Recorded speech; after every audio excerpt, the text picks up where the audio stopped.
जय श्री कृष्ण। राधे राधे।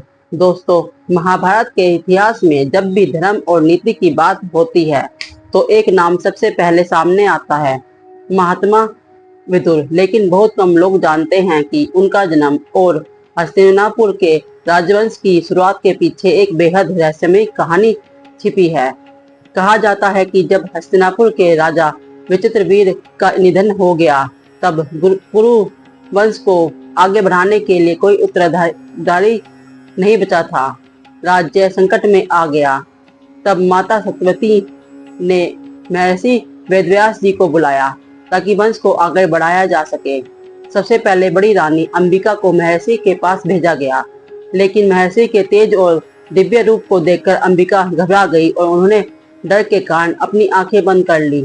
इसी के कारण उनके गर्भ से बच्चे ने जन्म लेने वाले बालक धृतराष्ट्र हुए, जो जन्म से ही दृष्टिहीन थे। उसके बाद दूसरी रानी अंबिका को भेजा गया, लेकिन वह भी महर्षि के तेज से भयभीत हो गई और उनका तेज भय और तनाव से पीला पड़ गया।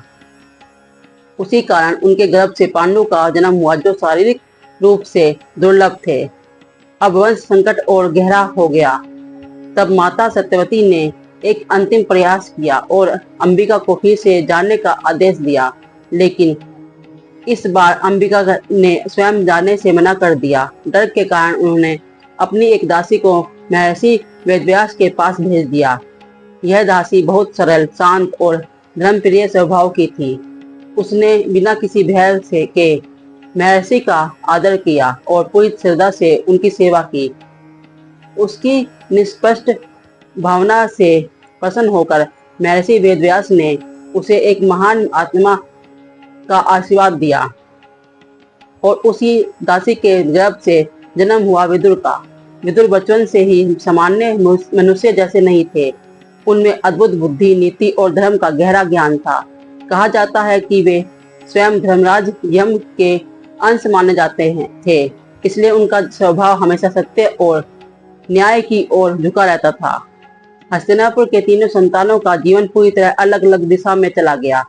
धृतराष्ट्र राजगद्दी के उत्तराधिकारी बने, पांडु को युद्ध और राज्य मिला, लेकिन विदुर को मिला केवल धर्म और नीति का मार्ग। यही कारण था कि विदुर हमेशा राजमहल में रहकर भी सत्ता का हिस्सा नहीं बन पाए, बल्कि केवल मार्गदर्शन बने रहे। महाभारत के समय जब दुर्योधन ने पांडवों के लिए लाक्षागृह की योजना बनाई, तब विदुर ने अपनी बुद्धि से संकेत देकर युधिष्ठिर को पहले से ही सावधान कर दिया। यही कारण था कि पांडव उस बड़ी साजिश से बच गए।